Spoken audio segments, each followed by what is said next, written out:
Saudos irmãos, com a graça e a paz do nosso Senhor Jesus Cristo, prontos para mais uma aula sobre construir um lar cristão? Então vamos dar continuidade.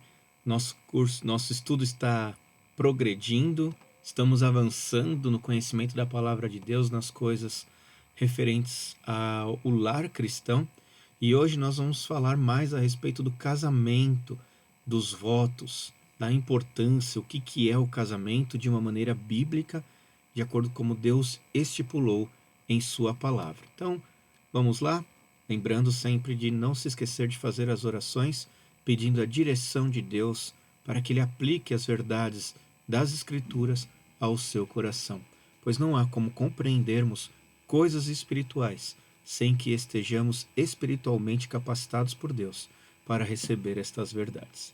Então, buscando ao Senhor, retornem e deem o play no seu vídeo e vamos lá a mais um Construindo o Lar Cristão.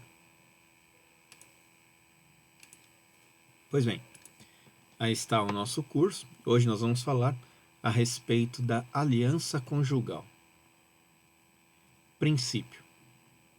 Deus define o casamento em termos de aliança, um voto sério e irrevogável assumido diante dele. Objetivos do nosso estudo de hoje. Primeiramente, reconhecer a seriedade dos votos matrimoniais diante de Deus. Depois, relembrar os propósitos, os próprios votos e, pela graça de Deus, renovar a disposição em cumpri-los. Em terceiro lugar, fortalecer sua aliança conjugal e seu compromisso com os laços matrimoniais. Vamos começar refletindo. Como Deus define o matrimônio? Você já parou para pensar a respeito disso?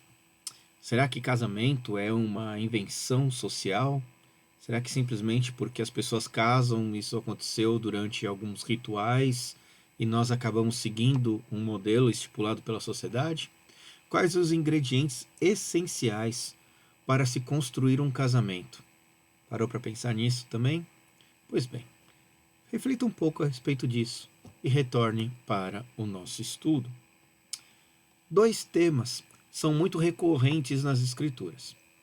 O primeiro define o casamento, ao passo que o segundo descreve o ideal do matrimônio no plano de Deus. O primeiro dele é a aliança.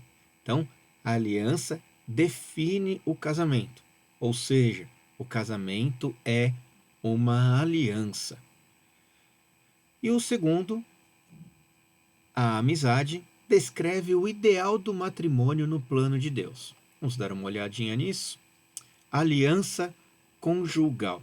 Na próxima aula, nós falaremos a respeito da amizade. Hoje nós vamos se aprofundar na questão da aliança conjugal. O que é essa aliança? Como ela funciona? É curioso, antes de nós entrarmos nos estudos, entender que Deus também tem uma aliança com seu povo. Ou seja, quando você lê a história lá de Abraão, quando Deus chama Abraão para fazer dele uma nação abençoada, um povo abençoado, uma família abençoada, é tratado em termos de família, nós temos a Deus entrando em aliança com Abraão, em determinado momento da história de Abraão. E Abraão é justamente essa aliança, significa que Deus entrou em um acordo, entrou em um compromisso com Abraão, do qual ninguém pode quebrar. Pois a partir do momento que Deus fala que irá fazer alguma coisa, nós podemos ter em nossa mente que a coisa já está feita. Porque Deus falou e ele cumpre com a sua palavra. Deus é fiel. E Deus entrou em aliança com Abraão, mostrando que esse compromisso só pode ser quebrado, uma aliança a aliança que Deus entrou com Abraão, ela só poderia ser se ela fosse quebrada, alguém teria que pagar. E a forma de pagar pela quebra dessa aliança era a morte. O mais curioso de tudo é que quando é selado o compromisso de Deus com Abraão, Abraão não assina esse compromisso. Quem assina esse compromisso é o próprio Deus. Abraão sonha com duas chamas passando entre dois animais, que era a forma de se estabelecer um compromisso ali, e o próprio Abraão não passa, mostrando que se Abraão não cumprisse a aliança com Deus, alguém iria pagar. E esse alguém que pagou foi Jesus Cristo, nosso Salvador, mostrando como Deus, se mantém fiel à aliança, mas a nossa dívida por ser infiéis foi paga por alguém. E foi Jesus Cristo que pagou em nosso lugar, para que por meio da sua graça, por meio da sua obra, nós fôssemos novamente aceitos na presença do Senhor. É lindo, né? Assim também a Bíblia nos fala que os homens devem amar as suas esposas, assim como Cristo amou a igreja, que entregou a sua vida para que nós pudéssemos ter vida, para que a igreja dele pudesse viver eternamente na presença do Senhor. Essa é a aliança que Deus tem para conosco. É uma aliança que não estava condicionada ao nosso comportamento, à nossa fidelidade. Estava vinculada, sempre esteve um propósito divino em salvar um povo para chamar de seu. Mas vamos ver a respeito da aliança conjugal. Falamos um pouco da aliança de Deus, e Deus é fiel para cumprir a sua aliança, a ponto até mesmo de enviar o seu filho para pagar no nosso lugar. Mas o que é casamento? Casamento bíblico baseia-se em uma aliança, ou seja, em um compromisso assumido diante de Deus e diante dos homens entre duas pessoas do sexo oposto, visando a fidelidade mútua até que a morte as separe. Percebe? Todo o conceito aqui, esse é o conceito que envolve todo o casamento bíblico. É uma aliança, é um compromisso até a morte entre diante de Deus e diante de testemunhas entre duas pessoas do sexo oposto, visando a fidelidade. Da mesma maneira que Deus entrou e foi fiel à sua aliança até o fim e enviou seu filho para morrer por nós, já fazendo parte daquela aliança que foi feita com Abraão. Essa nossa aliança com o nosso cônjuge, com a nossa esposa, com o marido, no caso das mulheres, visa então a fidelidade até que a morte os separe, e tendo Deus e testemunhas e outras pessoas como testemunha. Uma sociedade complicada. Nós vivemos numa sociedade muito complicada. Ela é descompromissada, ela é relativista, ela é egoísta, ela é pós-moderna. E por isso a banalização dos votos matrimoniais. Vamos explicar um pouquinho cada um desses termos. Descompromissada é uma sociedade que ela não se importa de romper com os compromissos. Elas nunca se envolvem de corpo e alma com alguma coisa. Tudo que a nossa sociedade, que a sociedade que nós estamos inserindo, se comprometem, é um compromisso superficial. Ou seja, ela põe um pé lá. Se der errado, ela tem alguma coisa sempre que possa garantir, que possa trazer um benefício. Então, ela é uma sociedade descompromissada. Talvez a gente aprendeu isso, quando eu falo a gente como uma sociedade, de tanto sofrer por causa disso. Agora, veja que interessante. O compromisso não é algo ruim. O descompromisso, a falta do compromisso é algo ruim. Agora, os erros são o mal que as pessoas fazem, aquilo que acontece que faz com que a gente se torne menos comprometido com alguma coisa, é o pecado que entrou no mundo, é por causa do pecado humano que isso acontece. Então veja, nós muitas vezes, ao ver o pecado, nós então deixamos de fazer aquilo que é certo e acabamos fazendo também o que é errado. Então logo de cara é bom nós estabelecermos algumas coisas interessantes. Por exemplo, o pecado ele não serve de regra para mim, não serve de regra para você. O que serve de regra para mim e para você são as escrituras. E as escrituras nos mostram um modo correto que o ser humano deve viver. Então eu tenho um compromisso com Deus de viver de acordo com a maneira como Ele estipulou para mim em Sua palavra. E eu não preciso ter medo de Deus, porque eu sei que Deus é fiel. Então eu posso continuar sendo aquilo que Deus pretende que eu seja, sem me preocupar com o que os outros pensam ou deixam de pensar a respeito disso. Agora, a partir do momento que eu passo a agir de maneira errada, por causa que todo mundo está errado, eu estou me tornando igual a estas pessoas. Agora, a partir do momento em que eu ajo diferente do que a maioria age por causa do pecado do mundo e tenho em vista o amor de Cristo por mim e vivo de maneira fiel a Deus e não aos homens, não importa que os homens pequem contra mim, não importa que os homens façam coisas erradas contra mim, o que importa é o quê? O que importa é que eu sou fiel ao Senhor. Então eu vou viver uma vida de compromisso. Ah, as pessoas não se relacionam muito bem no casamento. Aí as pessoas já casam é, com divisão, com separação total de bens. Por quê? Porque se não der certo, o que é meu já está garantido. Veja, é um descompromisso. Por que é um descompromisso? Porque a pessoa já está pensando se der errado. Poxa, ela tem que ser preocupada com ela mesma. E ela tem que entrar nesse casamento para fazer a coisa dar certo. E não entrar no casamento pensando que pode dar certo ou que pode dar errado. Não. Se você está compromissado com aquilo que você está assumindo, você tem como garantir aquilo. E como que você garante aquilo? Faz vivendo da maneira que Deus estipulou. Ah, mas o meu marido, a minha esposa, ela não é, eu não posso garantir por ela. Não. Mas o meu compromisso é com Deus. Não é só com a minha esposa. Meu compromisso primeiramente é com Deus. Se eu faço alguma coisa contra a minha esposa, primeiramente eu estou fazendo algo contra Deus. Entende? Então eu sou fiel ao Senhor. E por ser fiel ao Senhor, eu procuro ser fiel ao Senhor.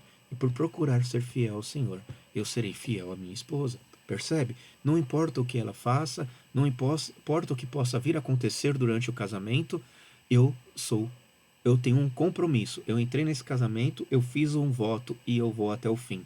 Eu tenho um compromisso com Deus e eu vou até o fim, porque eu tenho um compromisso com Ele.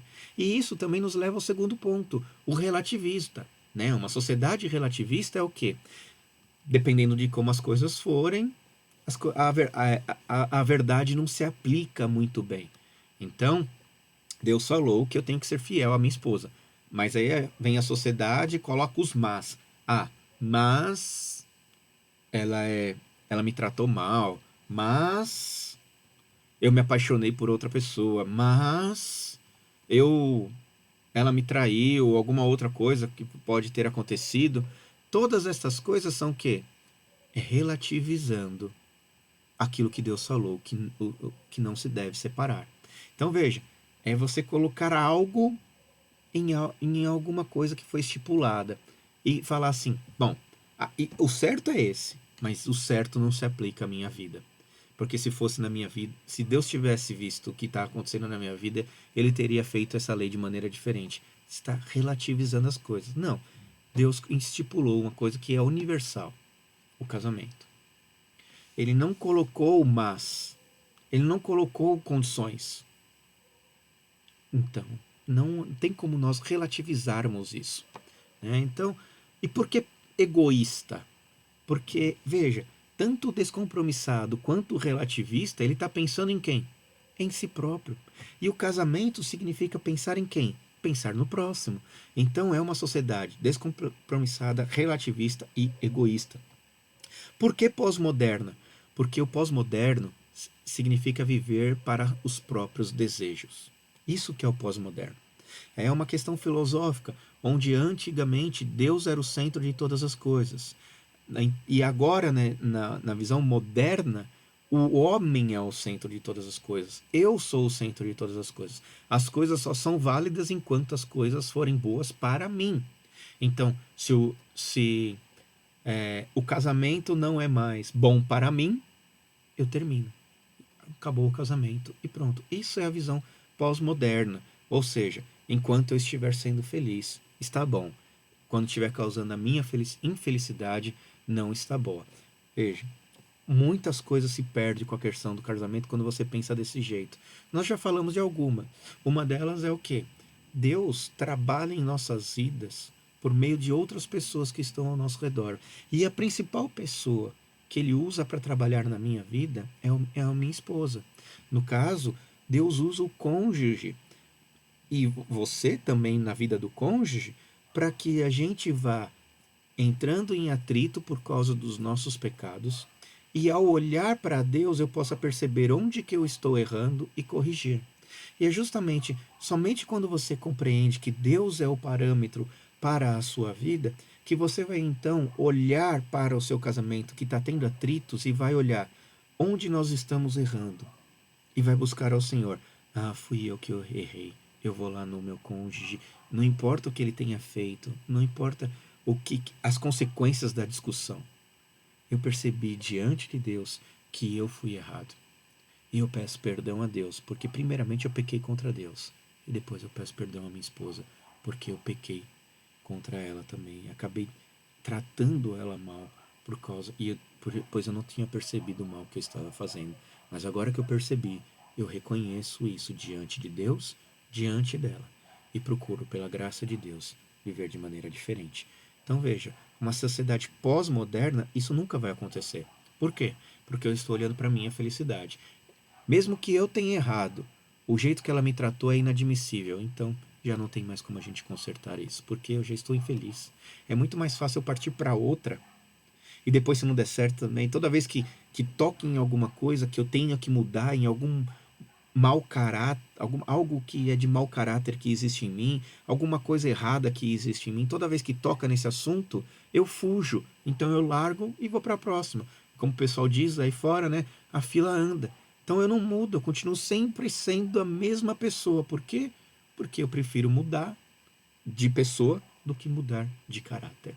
É isso que a sociedade pós-moderna tem feito para si própria, se autodestruindo, caminhando a passos largos para o abismo, porque é uma sociedade egoísta que pensa somente em si mesmo. Por isso, eles estão banalizando a banalização dos votos matrimoniais. É de sem compromisso, relativista, egoísta e vive para os seus próprios desejos.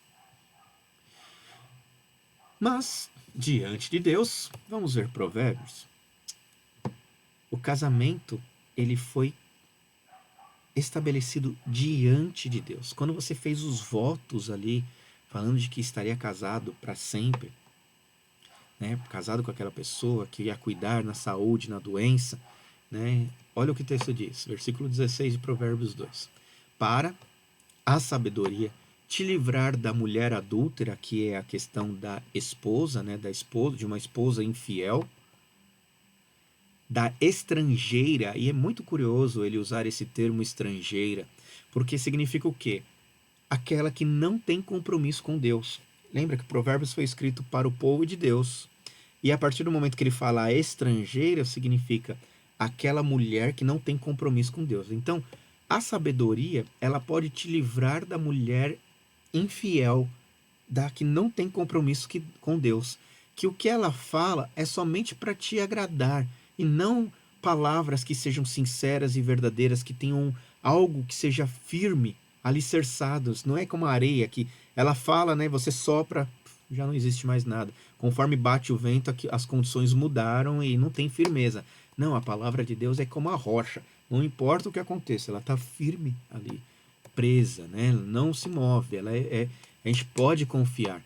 A qual deixa o amigo da mocidade. Então, a mulher adúltera, a mulher infiel, que não tem compromisso com Deus, que suas palavras são vãs, que deixa o amigo da mocidade, é justamente o marido, justamente aquele com quem ela se comprometeu, justamente aquela com quem ela entrou em acordo lá, quando era nova ainda. Então, significa que ela está buscando prazeres agora. Deixa o amigo da mocidade e se esquece da aliança do seu Deus. Veja, o voto é uma mulher estrangeira, certo? Não tem compromisso com Deus. Mas Provérbios está considerando que aquele compromisso foi feito com quem? Com Deus. Então, olha como a palavra de Deus está falando que os votos, qualquer voto, ele é feito diante de Deus. E esse aqui, veja, o relacionamento entre um homem e uma mulher é um compromisso firmado diante do Senhor. Sempre. Nós vamos falar um pouquinho mais a respeito disso. E com o cônjuge também, né? Com o próximo. É uma aliança que você entra com Deus e com a esposa ou com o marido. Ainda fazer isto, Malaquias 2, 13 a 16. Cobris o altar do Senhor de lágrimas, de choro e de gemidos, de sorte que ele já não olha para a oferta, nem aceita com prazer a vossa mão. Ou seja, o bem Não adianta, aqui tá, Malaquias, né, o profeta, está falando contra o povo que eles abandonaram as mulheres deles e agora estão vindo servir ao Senhor. Quer dizer, o Senhor aqui está falando que essas mulheres que foram abandonadas, elas estão chorando, elas estão sofrendo agora. E vocês ainda querem vir aqui me trazer oferta? A oferta não é aceita com prazer da mão desses homens. E perguntais por quê? Olha lá, o Senhor vai dizer: porque o Senhor foi testemunha da aliança entre ti e a tua mulher, a mulher da tua mocidade, com a qual tu foste desleal, sendo ela tua companheira e a mulher da tua aliança. Então veja, aquele homem entrou em aliança com aquela mulher, por algum motivo ele largou aquela mulher. Deus está falando assim: não, porque o Senhor, eu fui testemunha, Deus falando, eu fui testemunha da aliança entre ti e tua mulher, a mulher da tua mocidade, com a qual tu fosse desleal. A deslealdade aqui não é a traição, é o abandono. A partir do momento que um homem ou que uma mulher abandona o seu marido ou sua esposa, o que está acontecendo aqui? Você está sendo desleal, porque você não está cumprindo o voto do casamento. Você deixou de cumprir aquele compromisso que foi feito no momento em que vocês se uniram. Não fez o Senhor um, mesmo que havendo nele um pouco de espírito, veja, não fez o Senhor um, mesmo que havendo nele pouco de espírito. E por que somente um? Ele buscava a descendência que prometera, aqui apontando para a descendência pura de Israel. Portanto, cuidai de vós mesmos, e ninguém seja infiel para com a mulher da sua mocidade, porque o Senhor, Deus de Israel, diz que odeia o repúdio, e também aquele que cobre de violência suas vestes, diz o Senhor dos Exércitos. Portanto, mais uma vez, cuidai de vós mesmos e não sejais infiéis. Percebe? A questão do casamento é desleal, é infidelidade, é repúdio. Deus abomina o repúdio. Deus não se agrada disso.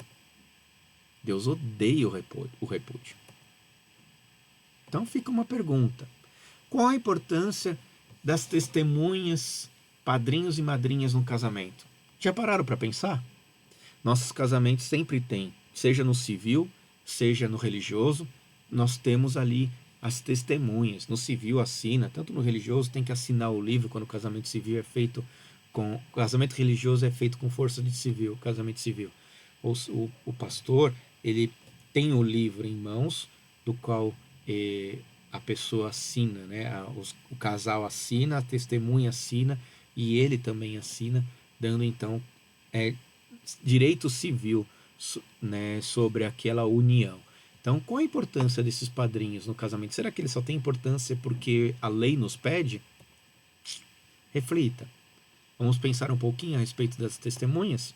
Pois bem, casamentos civis ou religiosos exigem testemunhas. Tanto um quanto o outro exigem testemunhas. É curioso, quando nós olhamos as histórias bíblicas, sempre tem uma testemunha da união deste casal. No caso de Adão e Eva, foi o próprio Deus que estava diante deles ali. Deus é testemunha. Aliás, Deus fez Eva ali de Adão.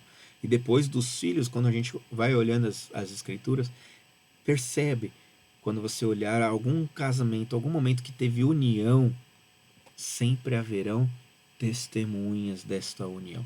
E essas testemunhas são aquelas que dão valor civil ao que está sendo ao casamento ali. Então, casamentos civis ou religiosos exigem testemunhas.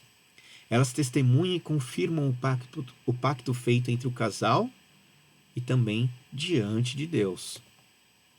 Se pessoas que presenciaram os votos conjugais e estão lá para fazer valer esses votos, são pessoas que presenciaram os votos conjugais e estão lá para fazer valer esses votos, cobrando para que os votos sejam cumpridos. Esta é a importância das testemunhas. Então, elas não só estão lá para fazer valer, ou seja, o juiz precisa das testemunhas porque caso um dos dois fale assim, não, eu não casei com aquela mulher, teve testemunhas. Existem pessoas, tá aqui, tá assinado, chama fulano, chama Beltrano que assinou aqui, e eles vão ter que falar. O dia que vocês assinaram aqui, vocês estavam dando testemunho de que os dois estavam casando? Sim, estávamos dando testemunho, os dois casaram. Casaram sim. Veja, estão fazendo valer os votos, certo? E também, esses essas testemunhas, os padrinhos, as madrinhas ali que a gente chama, né, para colocar, não é para deixar lá a igreja bonita com aquelas pessoas lá na frente, não. Esses padrinhos e madrinhas, eles estão lá para cobrar que esses votos sejam cumpridos. Eu me lembro muito bem, todas as vezes que antes de eu conhecer mais a fundo essa questão do apadrinhamento, da testemunha no casamento, quando eu fui padrinho de casamento, por exemplo, eu fui padrinho de casamento da noiva. Eu abraçava o noivo na hora de cumprimentar, eu falava assim, cuida dela, estarei de olho. Mas na verdade, eu era padrinho da noiva. Então eu tinha que. É sobre a noiva que eu tenho responsabilidade. Claro que eu tenho sobre o noivo também. Mas a noiva ali, eu sou o padrinho dela. Então não é só dele. É dela principalmente, porque ela confiou em mim, de que eu estaria auxiliando-a em tudo o que fosse necessário. Ou seja, a partir do momento que eu percebo que essa noiva não está cumprindo com as escrituras, não está cumprindo com os votos declarados ali, eu tenho a obrigação de chamar, sentar e auxiliar essa pessoa a voltar para cumprir com os seus votos. Este é a importância. Então, se você está pensando a casar, ou se você já casou e seus padrinhos nunca mais tiveram contatos, e se você por acaso pretende casar, saiba. Já convida os seus padrinhos e madrinhas, já falando isso para eles. Olha, eu estou convidando vocês para que depois que eu estiver casada, caso eu me afaste, caso eu venha a falhar com o meu marido, que vocês lembrem que o meu voto primeiramente é com Deus. Este é a importância das testemunhas para o casamento. 1 Coríntios 6, 15 a 17, eu sei que vai falar de uma coisa que é comum que nós acabamos falando. A maioria das pessoas hoje, eu tenho escutado muitas pessoas falando a respeito disso, principalmente, talvez, não sei se é só uma experiência minha, mas acreditam que o que faz um casamento valer é o relacionamento sexual. E muitos crentes usam justamente essa passagem de 1 Coríntios 6, de 15 a 17, para justificar que é o relacionamento sexual que gera, então, que confirma o casamento. Mas não. Vamos ver o que Paulo está falando e depois a gente, então, conversa a respeito. Não sabeis que os vossos corpos são membros de Cristo? Eu, porventura, tomaria os membros de Cristo e os faria membros de meretriz? Duas perguntas. Absolutamente não, para as duas. Ou seja, a pessoa, não sabeis que o vosso corpo são membros de Cristo? É uma pergunta que exige uma resposta afirmativa, né? Sim, nós sabemos. E eu, porventura, tomaria os membros de Cristo e os faria membros de meretriz? Ou seja, você é crente? Você crê no Senhor Jesus Cristo? Você sabe que a partir do momento que você crê em Jesus Cristo, você faz parte do corpo de Cristo? E por acaso você transformaria os membros de Cristo e os faria membros de meretriz? Essa é a pergunta de Paulo. Absolutamente não. Tenho certeza que você está falando assim, não, claro que não. Nunca misturaria aquilo que é puro com algo que é impuro, com alguma coisa que seja impura. Ou não sabeis que o homem que se une à prostituta forma um só corpo com ela? Veja, porque, como se diz, serão os dois uma só carne, mas aquele que se une ao Senhor é um espírito com ele. Então, se você se uniu com o Senhor, você não pode se dar à prostituta. Por quê? Então veja, então é justamente isso, Arthur. Tá vendo? Foi justamente o ter o relacionamento com a prostituta que gerou toda essa questão de Paulo. Não, é justamente para impedir isso. Paulo está argumentando que é incoerente para o cristão unir-se fisicamente à prostituta com quem não tem aliança. O que Paulo está falando é que é impossível. Veja lá, vamos voltar no texto, vai ficar claro agora. Não sabeis que os vossos corpos são membros de Cristo? Sim, sabemos. Porventura você então uniria seu corpo, o corpo de Cristo, com uma prostituta? Não, pronto. Então, justamente, não, você que é cristão não pode se unir com uma mulher. Veja, aqui a prostituta a gente pode levar para a questão social que nós vivemos e imaginar a prostituta como aquelas mulheres da vida. Mas a questão aqui é para as escrituras, a prostituta que está aqui é uma questão de uma mulher que não tem compromisso. Uma mulher que seu corpo é feito para o prazer do homem. Uma mulher que não tem votos, que está se unindo em relacionamento sexual com alguém sem exigir dessa pessoa compromisso algum. Percebe? Então não é a prostituta que está ali, né, se prostituindo. É qualquer mulher que se envolve com um homem sem que exija deste homem algum tipo de compromisso e ela mesma se envolva com este homem com algum tipo de compromisso. Então é o compromisso que classifica aqui quem é a prostituta ou não. Porque a prostituta ela se dá sem exigir o compromisso. Então Paulo está falando assim, o crente, aquele que está unido com Cristo, não tem como se unir com uma pessoa que não tem voto algum, que não tem compromisso algum. Então a gente vê que Paulo está argumentando justamente que é impossível, de modo algum, absolutamente não. É incoerente para o cristão unir-se fisicamente a uma mulher que não está se envolvendo com, que tem algum tipo de compromisso, que tenha um compromisso diante do Senhor. Não é algum tipo, um compromisso diante do Senhor. Com quem não tem aliança. Então, se não tem aliança com Deus, se aquela mulher também não faz parte do corpo de Cristo, vocês não, né? Você está fazendo ou seja, você está unindo o corpo de Cristo com alguém com impurezas, com prostituição. Percebe o tamanho do problema? Isso é uma aberração contra o plano de Deus e sua ordem para o casamento. Porque não é isso que Deus quer. O casamento ele tem que ser santo, puro. Digno de honra é o leito sem máculas. Ou seja, o leito matrimonial que não tem máculas, que não foi manchado, que não houve esse tipo de união. Que houve um voto sincero diante do Senhor, um compromisso, uma aliança sincera diante de Deus. Isso é uma aberração contra o plano de Deus. A fornicação, que é justamente o relacionamento sexual fora do casamento, constitui-se então uma união falsa, porque não é acompanhada dos votos matrimoniais. Não está ligada naquele compromisso de eterno, um compromisso que vai até a morte. Percebe? É justamente porque não há o compromisso que o corpo da outra pessoa pode te pertencer. Não pode. Isso se chama fornicação. Paulo está agindo justamente contra esse tipo de relacionamento. O crente, aquele que crê no Senhor Jesus, de maneira alguma pode viver de tal maneira com uma pessoa sem votos algum. É necessário o casamento, a declaração dos votos, seja civil, seja religioso. Aqui as pessoas podem falar assim, não, só o casamento religioso vale. Não, o civil tem duas testemunhas ali, tem alguém fazendo aqui, um juiz ali, alguém que está atestando aquele casamento, esse é o casamento. Seja na igreja, seja diante de um juiz. O casamento foi estabelecido, porque tem as testemunhas. Então é justamente isso que é necessário. Daí para frente você tem um compromisso com Deus, que você vai cumprir até o final da sua vida.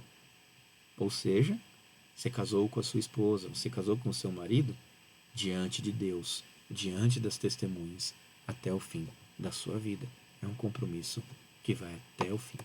Não tem como romper. Reflita. Qual a seriedade com que Deus encara os votos assumidos diante dele? Então, se nós estamos falando de votos, então as pessoas falam assim, mas não é bem assim, Deus é um Deus de amor. Mas qual a seriedade com que Deus encara os votos assumidos diante dele? É justamente por Deus ser um Deus de amor, ele vai querer que a justiça seja feita. Pois senão ele seria um Deus de amor injusto e não haveria amor nele. É justamente a questão de ele amar.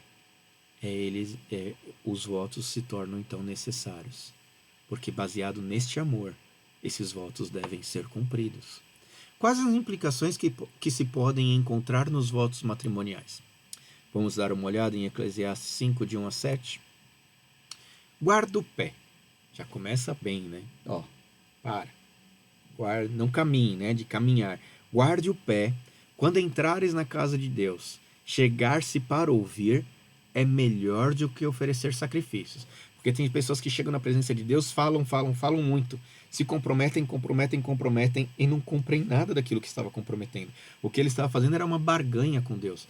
Independente se Deus der ou não, a partir do momento que você falou que vai fazer, acabou. Você comprometeu-se diante de Deus, você tem que fazer. Então, é melhor ouvir a Deus do que oferecer sacrifícios de tolos. Se você for fazer um voto diante de Deus, cumpra. Cumpra esses votos. Pois não sabem que fazem mal? Não te precipites com a tua boca, nem o teu coração se apresse a pronunciar, nem o teu coração se apresse a pronunciar a palavra alguma diante de Deus, porque Deus está nos céus e tu na terra. Portanto, não sejam poucas as tuas palavras, porque dos muitos trabalhos vêm os sonhos, e muito falar, palavras nécias. Então veja, sejam poucas as tuas palavras, porque falar demais faz com que você se comprometa demais. Se você não vai cumprir, não faça isso. Veja o versículo 4. Quando a Deus fizeres algum voto, não tardes em cumpri-lo, porque não se agrada de tolos. Cumpre o voto que fazes. Melhor é que não votes do que votar e não cumprir. Não consintas que a tua boca te faça culpado, nem digas diante do mensageiro de Deus que foi inadvertência, porque razão se iraria a Deus por causa da tua palavra, a ponto de destruir as obras das tuas mãos? Porque, como multidão dos sonhos a vaidade, assim também nas muitas palavras. Tu, porém, teme a Deus. Percebe? Olha a importância dos votos. Quando a Deus fizer algum voto, não tardes em cumpri-los. Não tarde em cumpri-los. Porque Deus vai pesar a mão sobre aquele que não cumprir os seus votos. Então, a partir do momento que você quebrou os votos matrimoniais, você rompeu com a aliança que você estabeleceu com Deus. É muito sério. Então, não dá pra gente relativizar as coisas, né? Ah, mas Deus não sabia o que eu estava passando, não, o que eu iria passar. Não, não mesmo? Pois bem, será que não? Como é então, quais casamentos segundo a Bíblia? O que nós podemos dizer dos casamentos segundo a Bíblia? Bom, casamento, como nós vamos dizendo até aqui, é uma aliança de exclusividade e fidelidade.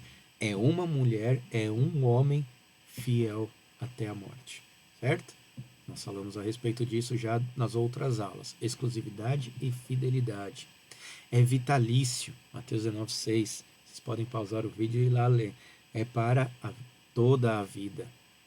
Entre um homem e uma mulher, é bom frisar, né? Entre pessoas do sexo oposto. Gênesis 2, 24, 1 Timóteo 3, 12, 5, 9, Tito 1, 6 e por aí vai. Sempre foi, sempre, em todo momento, os relacionamentos bíblicos se dão entre um homem e uma mulher. Não existe casamento entre duas pessoas do mesmo sexo nas Escrituras. Selado diante de Deus e de testemunhas. Então, não adianta você falar, mas a mulher que o Senhor me deste, que nem Adão fez, né? Não adiantou. Deus não pegou e falou assim, tá bom, Adão, realmente, Eva foi enganada pela serpente, você é uma vítima, eu vou tirar Eva e vou fazer outra mulher. Faz o Adão cair no sono novamente, pega outra costela de Adão e faz... Não foi isso que aconteceu. Adão teve que viver lá seus muitos anos com Eva, né? Pois o voto dele foi diante de Deus. Coerente com as leis comunitárias. Então, aqueles lá que a gente acha, né, que o casamento é só na igreja, o casamento no civil não tem o mesmo peso que o casamento da igreja. Pelo contrário. As autoridades instituídas sobre nós, foi Deus que as instituiu. E nós devemos ser obedientes às autoridades que foram instituídas por nós. Se o casamento civil para nós com testemunhas tem o mesmo valor que o casamento religioso. E quando a gente vai casar alguém na igreja, até nós, se a pessoa não for realizar o casamento religioso com força de civil, nós exigimos que a pessoa primeiramente case no civil, para depois vir casar no religioso, porque nós reconhecemos a autoridade instituída por Deus. que chama duas testemunhas para que você possa realizar o casamento. Então, veja que só existe um tipo de casamento. Não existe esses outros tipos de casamento. É um compromisso até o final da vida. Então não tem separação total de bens, não tem separação parcial de bens, não tem união estável. Essas coisas não existem para as escrituras. Você se comprometeu com a mulher da sua mocidade, você se comprometeu com a mulher, você se comprometeu com um homem, teve testemunhas, diante de Deus você está casado. E esse casamento é até o final da sua vida. Então, o casamento é uma aliança que deve ser observada. E as leis comunitárias, as leis civis, são suficientes. E simboliza e concretiza, simbolizando e concretizado pela união sexual. A união é justamente o casamento que permite a união sexual. É depois que você teve testemunhas, compromisso, um voto diante do Senhor que você está, então, que você pode se tornar um com aquela pessoa, não antes. Antes de ter compromisso, o que você tem? Ah, é fornicação. Qualquer relacionamento sexual antes do casamento é fornicação. Ah, mas eu vou casar. Eu tenho compromisso com a pessoa. Veja, o que caracteriza o casamento é a união diante das testemunhas ali, ou civil ou religiosa. E até mesmo a religiosa pede a civil, porque nós reconhecemos as autoridades civis estipuladas por Deus, instituídas por Deus. Então, o que eu me comprometi, eu vou cumprir. O sexo antes do casamento é fornicação, o sexo só é permitido após o casamento, justamente porque é depois dos votos diante de Deus, que você assumiu o compromisso com o Senhor, que então o sexo está liberado para poder acontecer. Então, e aí a união sexual torna os dois uma só carne. Então, votos e união, concretizando então aquilo que Deus falou lá em Gênesis 2:24. Percebe? Então, o casamento, guardem bem isso, que esse estudo possa servir para reafirmar os votos relembrar os votos, né? Para aí agora um pouco, terminando de assistir esse vídeo, pega o vídeo lá do seu casamento, as fotos do seu casamento, e vão lembrar daquele dia, vão lembrar como que foi a cerimônia, do que foi dito na cerimônia, do que foi falado ali, que naquele momento que nós estamos sensibilizados com o momento, aquilo faz muito sentido para nós. Traga à sua memória o que foi dito naquele dia, então, e reanimem-se diante de Deus, diante dos homens, com o casamento que você tem. Veja, Deus é testemunha desse casamento. E Ele quer o bem, Ele quer a sua felicidade. E a sua felicidade não é fazendo aquilo que Ele não se agrada, é justamente fazendo aquilo que Ele se agrada. E Deus tem todos os meios, tem tudo por meio de Jesus Cristo para transformar o seu casamento. E esse é o propósito desses nossos estudos. Nós vamos falar semana que vem a respeito da amizade. E não percam. Então agora nós vemos os votos. E a semana que vem nós veremos a respeito da amizade. Deus trata nossos votos com extrema seriedade. Prefere que não votemos a que assumamos diante dele compromissos precipitados. Vivemos dias em que cada aspecto da definição bíblica do casamento é alvo de ataque. Eu sei que eu posso estar falando isso para vocês e na cabeça de vocês pode estar vindo diversas questões que possam...